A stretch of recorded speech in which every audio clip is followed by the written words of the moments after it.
Well, hello, Ted and Paul. It is my pleasure to welcome you to the first ever Purple Hats Conference. Thanks for being here. Yeah, psyched to be here. Thanks for having us. Thank you.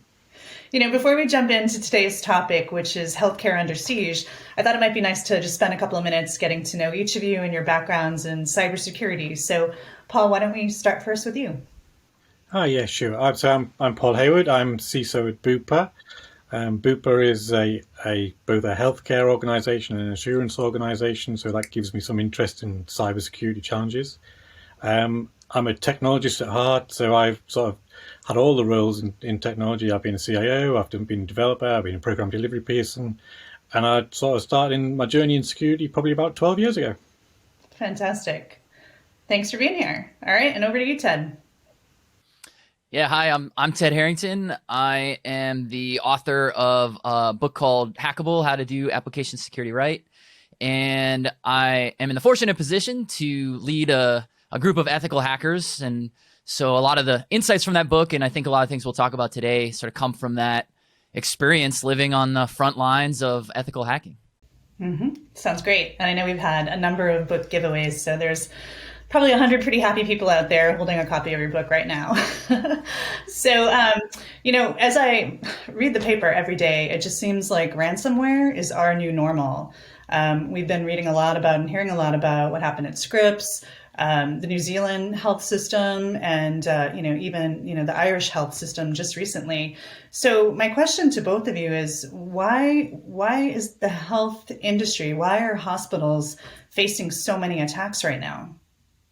I'll go on that, Julie. Right? I think we are all seeing ransomware as the big threat, right? So we've all become used to ransomware being in the around and about, right? Now, healthcare has probably suffered more, or appears to suffer more from healthcare because of one, the pandemic, right? So people are much more aware of actually what's going on in the healthcare industry, but also actually from a risk perspective, human life is always going to be paramount, right? So in the medical profession, it's probably fair to say that securing human life and treating patients is probably a higher priority than actually maybe some of the cyber hygiene things that we're all used to doing in other industries. What are your thoughts, Ted?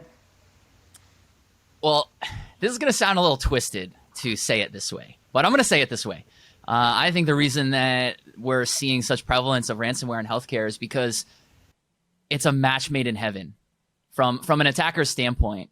Because on the victim side, you have organizations that, and I'm generalizing here, not everybody meets exactly these criteria, but for the most part in healthcare, organizations, when it comes to their security programs, they don't have enough budget. They don't have enough people. There's not enough buy-in from the leadership level of like what the security mission needs to be. And they absolutely, without exception, need 100% uptime in order to be able to treat patients. So you take those conditions, and then on the attacker side, you say, well, I have a tool here that could prevent uptime. And it makes it so it's a soft target combined with an urgent need to restore uptime. And the solution to that is pay a ransom. I mean, it's kind of, those two things fit so perfectly together if we put ourselves in the shoes of attackers. And then you take those combination of conditions and then you realize it's working. Hospitals are consistently paying these ransoms. And so it's like anything in life, success in something breeds more people doing that thing. And so other attackers are saying, hey, that works. I'm going to try that too. And I think the confluence of all those factors leads to why this is such a common issue that we see today. Yeah, I would agree to that. And I would add to that a little bit though, Ted, right? But actually, privacy has become a big topic for a lot of jurisdictions and a lot of regulators, right? So medical data, personal information is rife in hospitals, right? So actually there's a lot of monetization that can be achieved just from the collection of that data too. And it's interesting you bring up privacy too, because, sorry, I didn't mean to step on you, Julie, but I wanted to address the privacy question because in so many ways, and in America, it's this way anyway. Outside of America, perhaps it's a little bit different, but in America, the focus on privacy is what drives investment because we have HIPAA. And so HIPAA, because you have to be compliant with it, and if you're not compliant with it, there's all kinds of fines. That is where the spending goes. But HIPAA, privacy isn't security. They're very closely related, but they're not the same thing.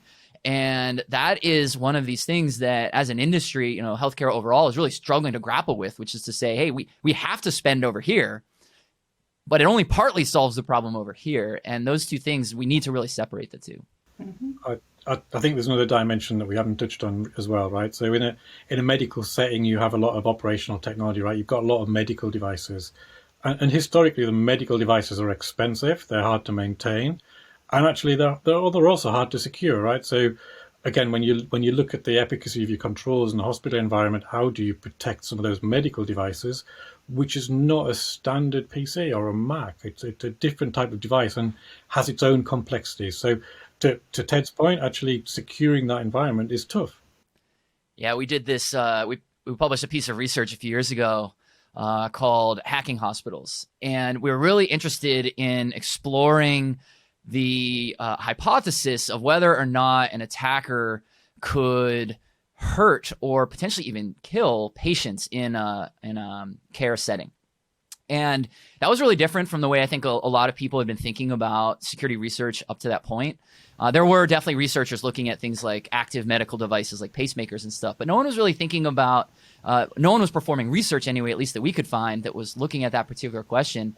And there's more details to the study I'm happy to share as we go through it, but to the point that you just brought up, Paul, one of the elements that came out of this study was we published, it's called the Patient Health Attack Model.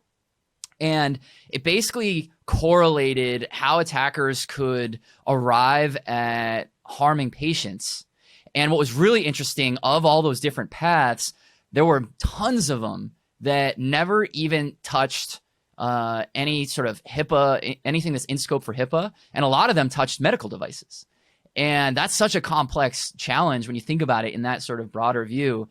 And so anyway, I totally agree with you. The medical device challenge is a huge part of what we're talking about here. Mm-hmm. And Paul, you must be thinking about that too, because, Bupa's business is pretty diverse, right? You have dental clinics, you have hospitals, you have the insurance practice. So there's a lot of moving parts for you to be thinking about in your organization.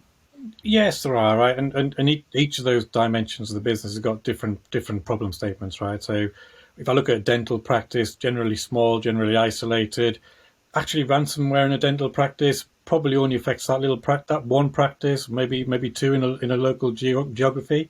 But actually in a hospital setting, it'll potentially affect the whole hospital, right? So you start to look at how you segment the network and segment the businesses within the hospital. And actually, interestingly, within dental practice, we've now started to segment away the medical devices, the intraoral scanners from the other devices in the practice. And we're starting to do much more work in terms of really understanding the landscape in the hospital, just to put them into those devices that are important for critical patient care and those that are important for just doing the records of the patient, right? So you start to look at, actually, how do I preserve the care and preserve life as a continuity exercise, right?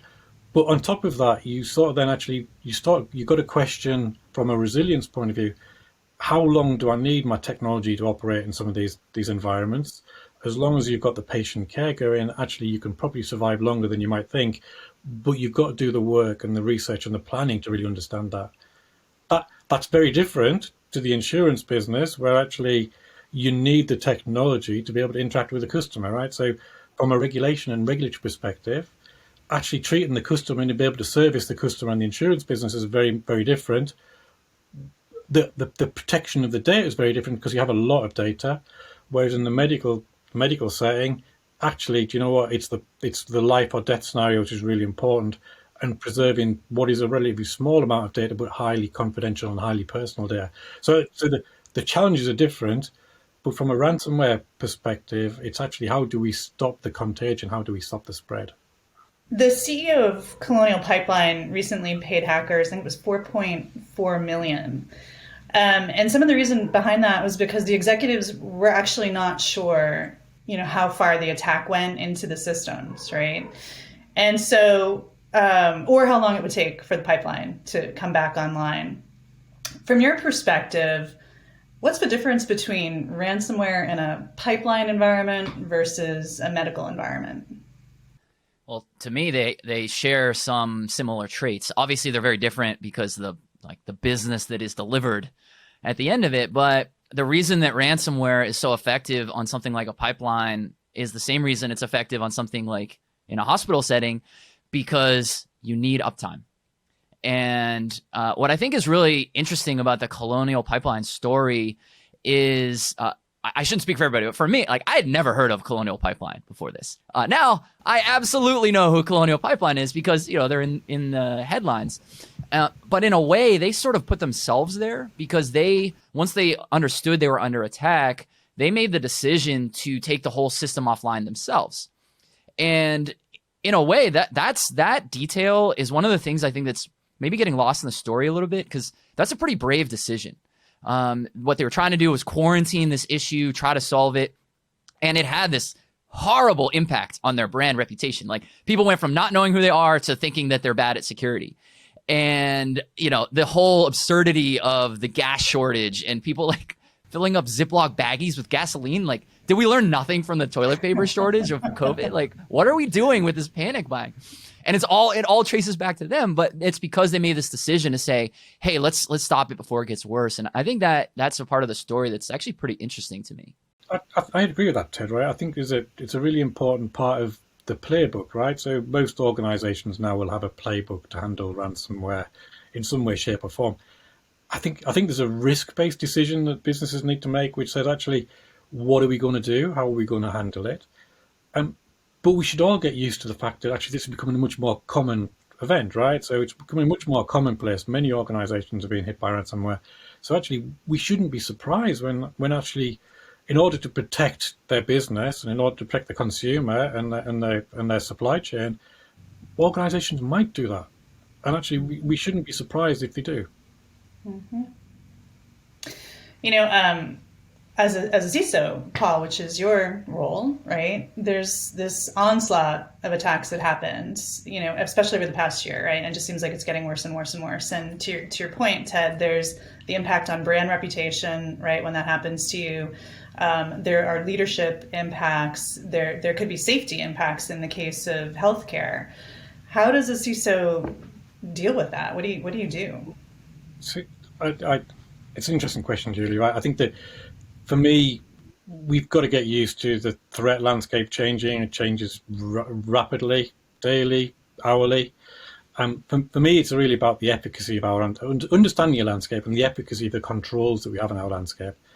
And it's also about rehearsing the playbooks in terms of what do we do in certain scenarios. When I talk about efficacy of controls, I do get into the point which Ted alluded to earlier on. Actually, how do we validate that our controls are working effectively, right? How do we use the toolings of red teams, blue teams, purple teams to get to the point of understanding what we should be concerned about? Because that's really where you get to actually prioritizing the work you need to do.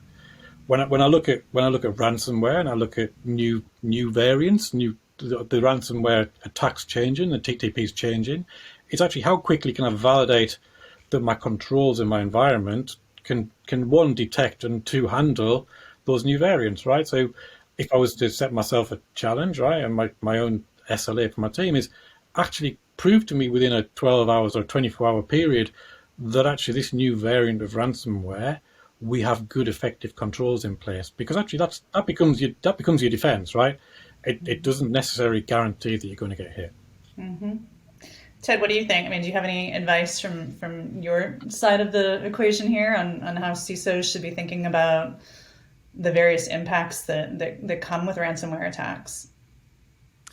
Yeah, I have so much empathy for the difficulties that CISOs live in, right? You have to, you're straddling this line between needing to execute on the technical mission, but convey it and communicate it in terms of it being a business challenge.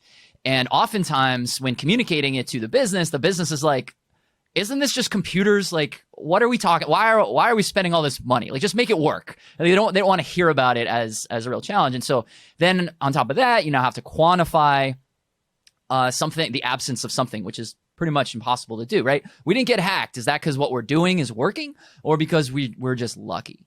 And so I've been grappling with that question and how to help CISOs think about that challenge in new and different ways. And one of the ways that I've been advocating for is I see a real deficiency in the way that most companies, not just healthcare, but like across industries, the way that they approach investing in their security assessment program.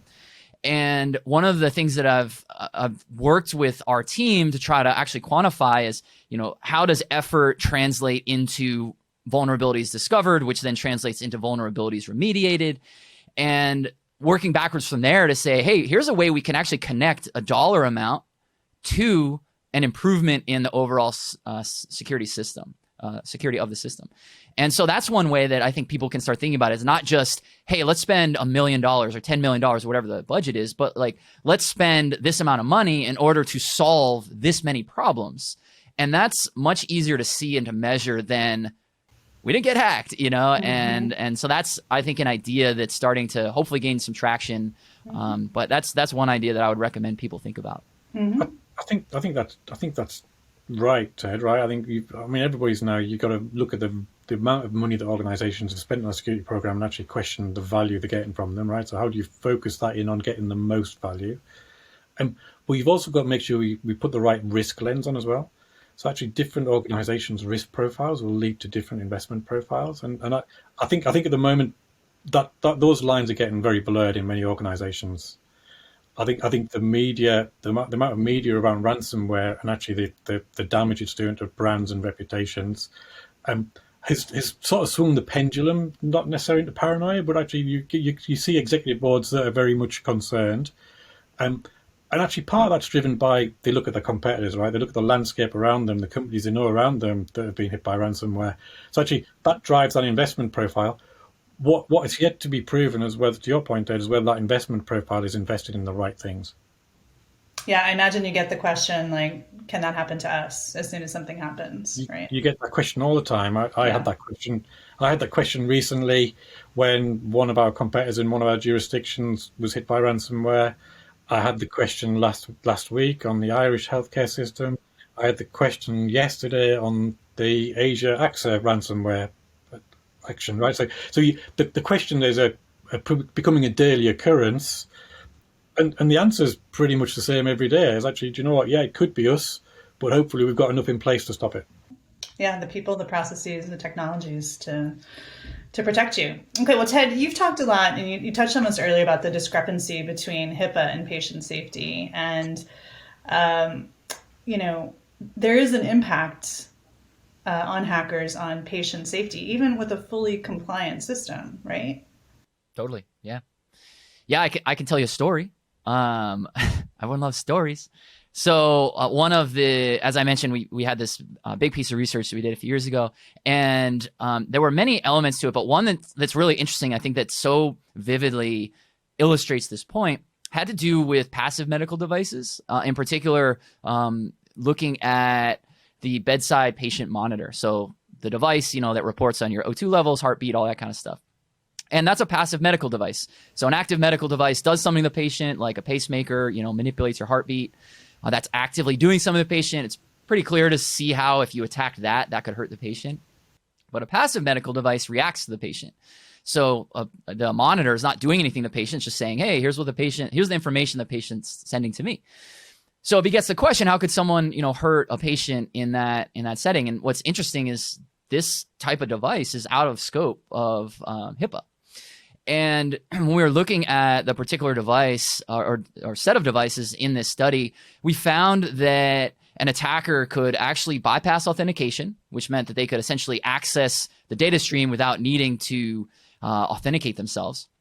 And then they could perform what's called a remote code execution, which is where they could actually issue commands to the device and make the device behave however they wanted the device to behave. Mm-hmm. And so what we determined that attackers could do is they could do two opposite actions. One action is they could trigger false alarms. So now imagine that the bedside monitor starts saying, hey, this patient's having some sort of cardiac event. Well, the nurses, it's going to trigger, all these bells are going to go off. Nurses, doctors, everyone's going to come running to aid this patient. Now, most likely, they won't harm the patient because there are some manual procedures before anything happens where, they'll manually and visually inspect the patient to say, hey, is everything what's going on here? But it's chaotic environments in hospitals. It's possible maybe the patient's unconscious and, somehow those fail safes don't do what they're supposed to do. And the electric paddles get administered. Like that would be pretty bad for a patient who doesn't need it. But at a minimum, what's happening is that's drawing care away from the patients who do need it. So at a minimum, there's this huge disruption in the care delivery process. But the opposite is also true, and this is way scarier. And this is where the attacker could actually disable legitimate alarms. So now imagine that patient who's having that cardiac event needs care, and the nurses are not alerted. That patient's going to suffer, potentially even to the point of fatality. And those are the kinds of things where everything I described, it's sounds like it has a few steps to it, but this attack sequence wasn't all that sophisticated. There was some degree of sophistication to it. I mean, a script kiddie couldn't do this, but each of these steps was definitely viable for at least the moderate to high skilled attackers anywhere in the world. And no amount of investment in HIPAA or anything trying to protect privacy would have even touched that particular attack sequence. And so that's one of the things that I want to point out, not because it's scary, although it is scary, but because this sort of myopic focus on we have to be compliant with HIPAA isn't really the mission, right? The mission is do no harm. And the mission is improve patient outcomes. And we need, as security professionals, although we don't take that oath, if we're working in security, we should be thinking along the lines of that oath as well. I guess the question, Ted, is whose problem statement is that as well, right? So there's a collective responsibility, right? There's the hospital providers, the medical providers, the suppliers of the devices to start thinking about inherent security in those devices, right? And I don't know if that supply chain or the producers of those devices are really thinking in that way either yet at the moment. Well, what you're talking about is, I think probably, in my estimation, the biggest challenge in healthcare. It could be debatable if it's the biggest, but it's top three. Well, for sure, this is a top three problem. But this sort of shared responsibility model, and one of the things that really strikes me that I actually see play out in many healthcare organizations, certainly not all of them, but it's more common than it should be, where there's a lot of like this going on. Everyone's kind of pointing at each other, where the providers are saying, hey, if we're gonna buy medical devices from you, you have to give us, it has to be secured. And that's a reasonable expectation. Mm-hmm. And then the medical device makers, they'll say, well, we're going to give you a secure device, but it's on you to deploy it in a secure network and maintain it in a secure manner. And that's also a valid way to think about it. But somewhere along the way, that instead of it being seen as we're aligned, we're on the same team, we're pursuing the same mission, in a lot of organizations, it becomes that's their problem instead of that's our problem. No, I think you're right. I think there's got to be a collective responsibility, right? I think but the challenge, and I see it from both sides, right? I see it from the medical device supplier's point of view, which says actually we've supplied you a device certified to give you a medical result. Actually, in reality, you don't really want anybody to touch that device because actually, how do you guarantee that it's giving you the certified result, right? So it's a typical catch-22 issue, which says actually, how does that ecosystem in itself become complete and robust and true and always maintain that efficacy onwards, right? And I think the challenge that you do get, right, you buy an MRI scanner at $10-20 million and you say, actually, I'm not going to have a spare one of those lying around my hospital to test, right? So it becomes a perennial problem, which I'm not sure anybody's really thought through how to resolve. Yeah, but I mean, testing on things like that, those very, very expensive, large ticket items, it has to be done in the development process prior to deployment. We should not be, or to what extent we can, we should be avoiding doing any sort of testing on production systems, on things that are actively in use, because you might break it. But you want to, in a sense, you want to break it, but you want to break it in a safe and controlled environment, which is, in more of a test environment. And so, you're not going to take that multi-million-dollar MRI scanner, offline while it's serving patients, but it definitely needs to be going through an evaluation process before it gets shipped. But you do get into where we're currently landing at the moment, which is putting some isolation around them, right? So putting protective controls around them and validating that those controls are working effectively. So at least you make it harder to get to them. So we've talked a little bit about already touched on like regulation and legislation. HIPAA clearly is one example of that. But what do you see the role of regulation and legislation playing in ransomware? Well, I'm not the biggest fan of regulation and legislation as a security measure, because the challenge with any sort of regulation is that it takes too long to implement. It requires too many compromises between all the involved, stakeholders trying to work on it, and that by the time it's actually rolled out, the attackers have adapted and moved on. So that's my general feeling about regulation. However, I do recognize that it actually can be effective in getting things kickstarted. And so the way that I think is the best way to think about regulation is it's good to get you from zero to started, but it's not that effective to say, well, we comply with this regulation, thus we are secure. That I don't believe is true, but saying that you have complied with whatever the regulation is, that is actually a really good start. It's what usually opens up funding and budget. And those, I think, are great things. So in terms of ransomware, I don't know what exactly the regulation might look like to deal with this, but that's probably the way we should be thinking about it. I know people are talking about, should we make it so that it's illegal to pay ransom? And I don't know, that feels a little heavy-handed to me, but hopefully something will land that does that, where it kickstarts people. It's a catalyst, but not this, hey, we've solved everything because now we have this legislative piece that exists. I think that depends where in the world you are as well, Julie and Ted, right? I think that there's resilience has become a hot topic, right? Operational resilience has become a hot topic. Within that, you have cyber resilience. And actually, within that, in theory, in reality, you've got ransomware, right? So rather than saying actually ransomware or this threat needs to have its own regulation, actually the framework around operational resilience allows you to test an organization's ability to respond and to recover. And actually, it also gives the regulators an opportunity to say, actually, can we understand your operational resilience, cyber resilience framework, and how you've tested that and how you've run through those scenarios? Mm-hmm. I think that would it make sense to have specific regulations around ransomware? I don't think so, right? Mm-hmm. You've also got things like proceeds of crime, which in some countries prohibit you from paying sort of financial crime ransoms, and partly to do with terrorism, right? So one of the countries in Bupa, one of the jurisdictions in Bupa, they actually categorically have said that they will abide by the law in their land, right? Their law in their land is that you won't pay for any sort of terrorist activity. So you get into, actually, is there enough legislation already existing? And it feels like it probably is. Is it joined up and is it equivalent around the globe? I don't think it is, right? You can look at all of the legislation, you look at the resilience legislation, the privacy legislation, all of which have a part to play in this journey, but it's very different depending on where you are. Mm-hmm. Mm-hmm. So for me, maybe the regulators, the legislators, maybe becoming more consistent will help us all. Mm-hmm. And there's an interesting wrinkle to what you've just described. I totally agree that the way that these things are approached in different nations it's going to vary.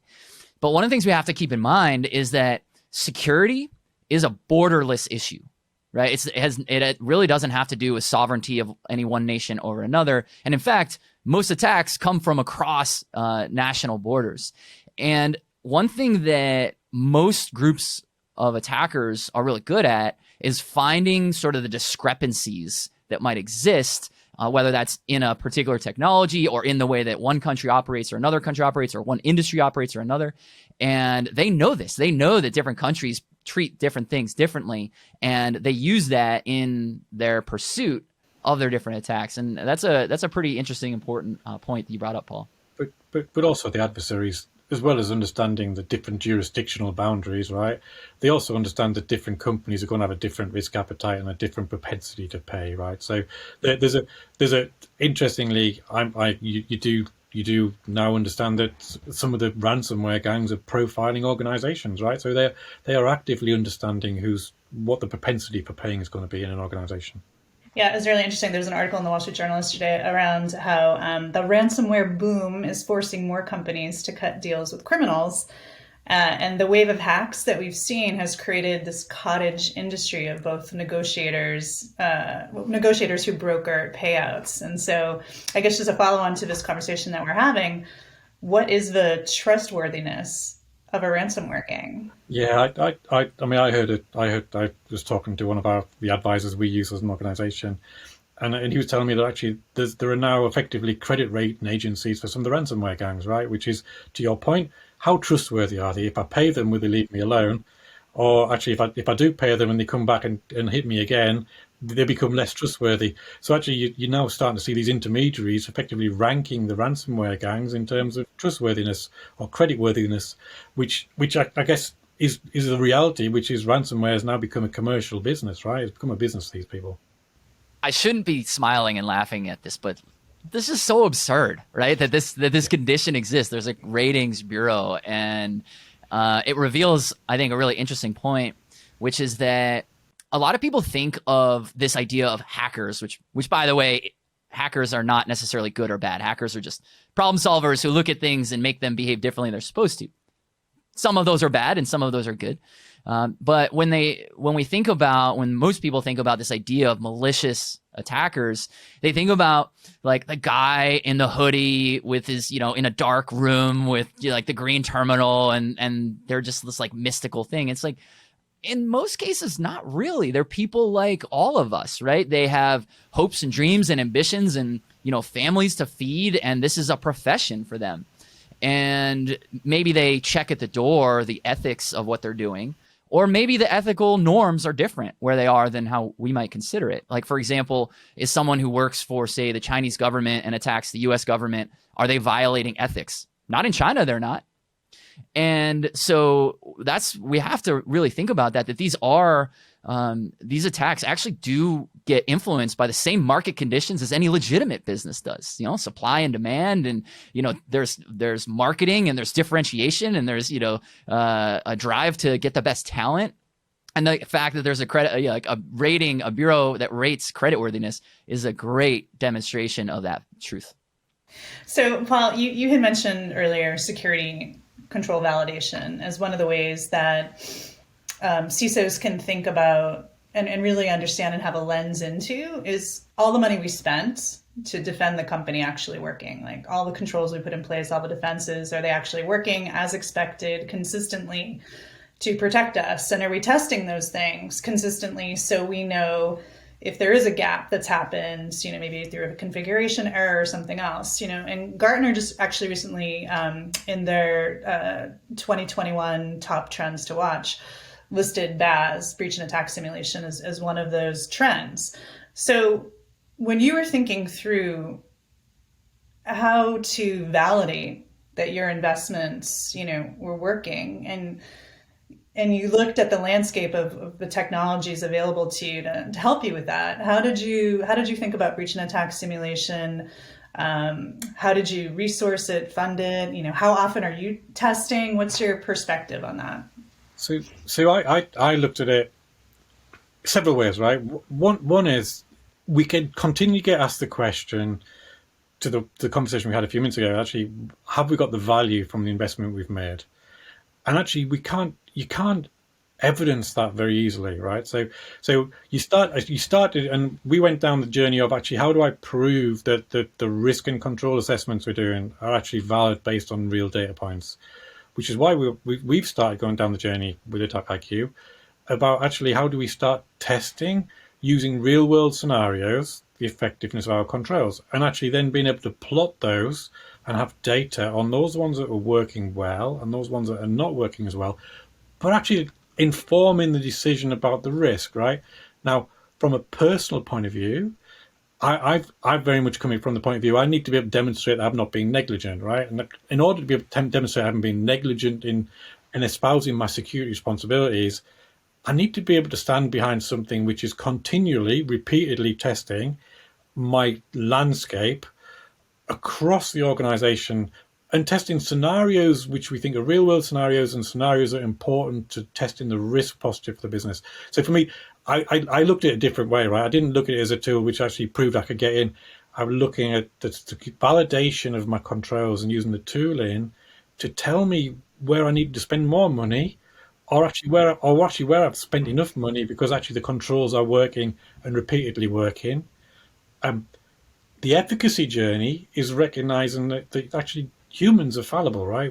People do make mistakes, right? So it doesn't take somebody with an awful lot of privilege to change the configuration on a firewall and actually hit something through that we don't want it through, or actually to disable some functionality on one of our endpoint devices or anything, right? Actually, the sooner I detect that, the sooner I can correct it, which is why I'm pushing my team to start running automated testing on a daily basis across the organization, again, using real world threats, using real world TTPs, and because actually the way that we can prove to ourselves that it's good, it's the way that I can demonstrate to my board that what we're doing is good, and it's also the way that I can demonstrate to my regulators and our customers that, you know what, we're doing all we can to protect your data and your information. Mm-hmm. Do you know what? Doesn't make us invincible, but at least it allows us to prove that we've done as best we can. Mm-hmm. Yeah, it definitely doesn't make you bulletproof, but that frequent testing is hopefully going to allow you to catch something before somebody else does. That's the theory. That's the theory. Any comments on that, Ted? I mean, what are your thoughts around frequent testing, staying ahead? Yeah, I definitely agree with the idea of using automation to the best extent that we can, especially in continuous or near continuous sense, so that we're able to like constantly be looking for issues. But there is a blind spot in that a lot of organizations sometimes they fall into this trap where they miss the fact that you can't actually solve your security challenges with automation alone. You definitely need automation. You need to run these tools. Everything that Paul said, you need to do. But what a lot of organizations overlook is the more manual elements that need to happen as well.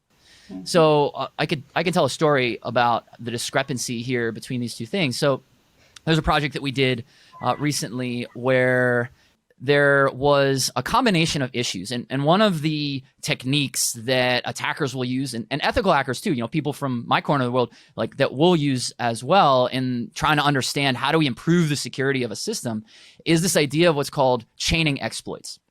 And chaining exploits is where you take two things and you combine them, because those two things, when combined, they're exponentially more impactful than either thing would be alone. And so in this example of this project that we had been working on, we found that the first issue was what's called information leakage. And information leakage is when a system gives up information that it shouldn't. Now, it's not really that bad. It's not directly exploitable. But in this case, essentially what it meant was that any user of the system could identify any other user of the system. You don't really want that, but it's not going to take the system down or anything like that. The second issue that we found was that the authorization model was broken. And what that meant was that if someone wanted to change credentials, all what they needed to do to change credentials was they needed to supply some information. But it was insufficient what was required. They needed to supply the user identifier. Now, on its own, that's not necessarily that big of a deal because every user only knows their own user identifier. But when you combine these two issues, when you use the information leakage where an attacker can identify every user, and that user ID is all that's needed to change the credentials, well, now an attacker can take over the entire system, including the admin user accounts. And essentially, they can now do whatever they want with the system. And these are the kinds of things that really only a human can connect those dots. And that sort of creative problem solving can connect those dots. And there's really no tool to automate things like this. And so the case that I'm trying to make here is that we really need both.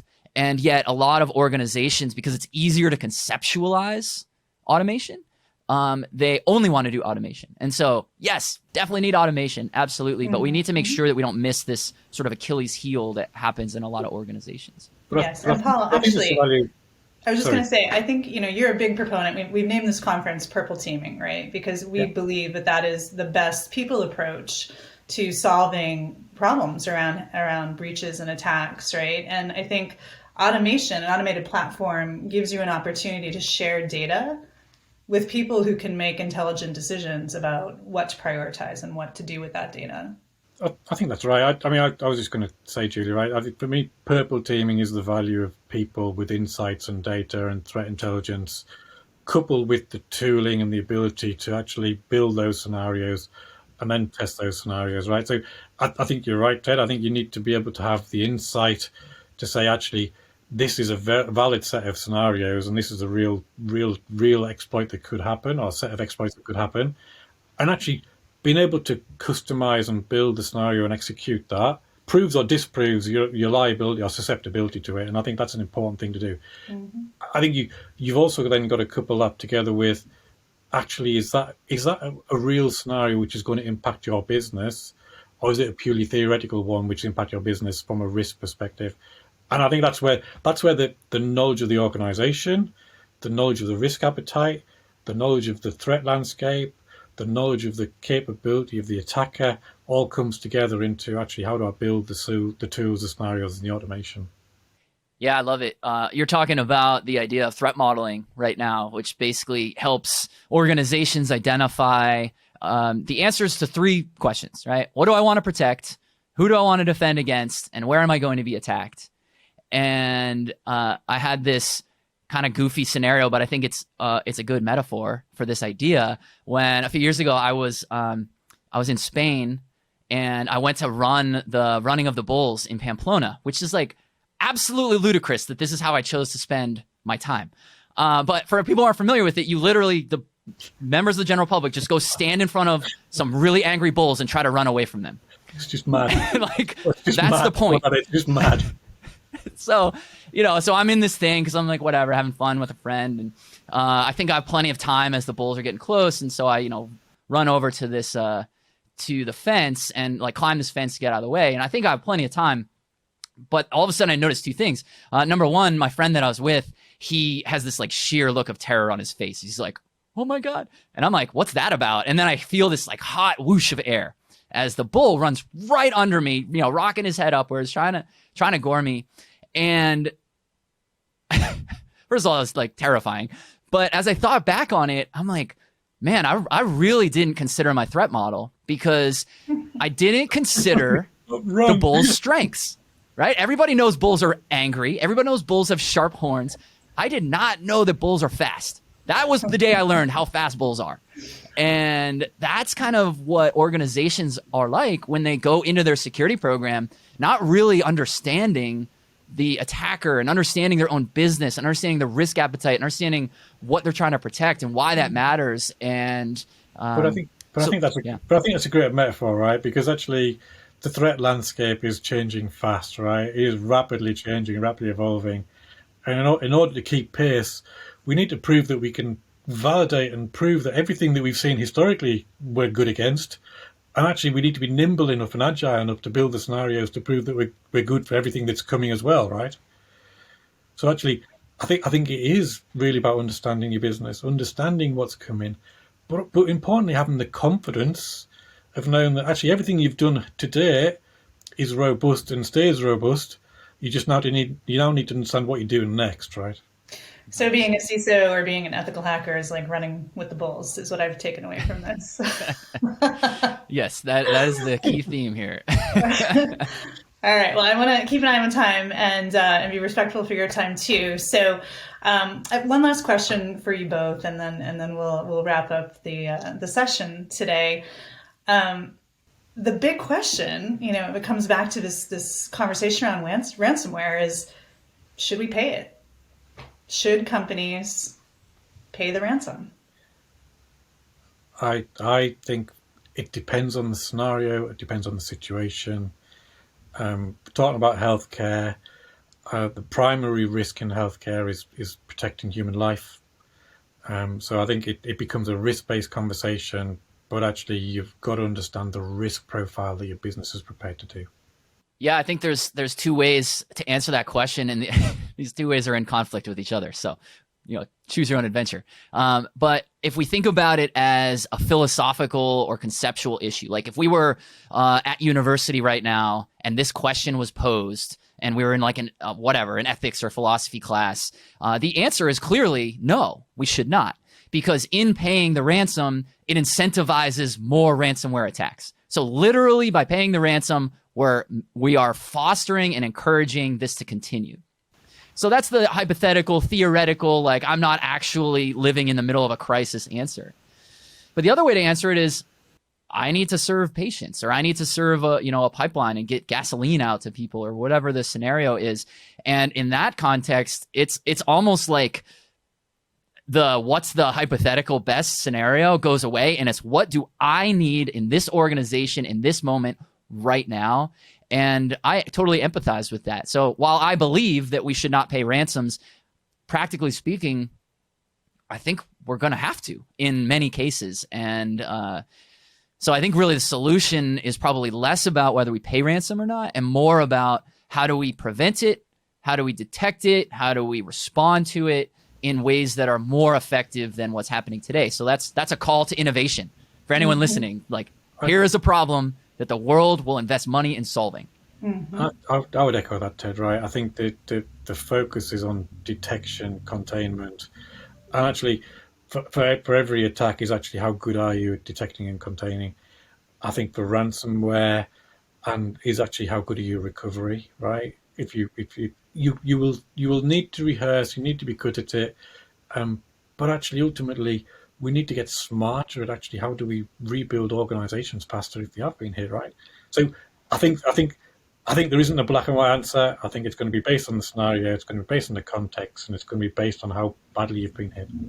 Excellent. Well, thank you both. I really appreciate you sharing your insights on ransomware, on how organizations, how CISOs like you, Paul, should be thinking about building their resiliency plans and how to try to stay ahead of some of these threat actors. And I so appreciate you taking the time with us today, being part of our inaugural Purple Hats conference.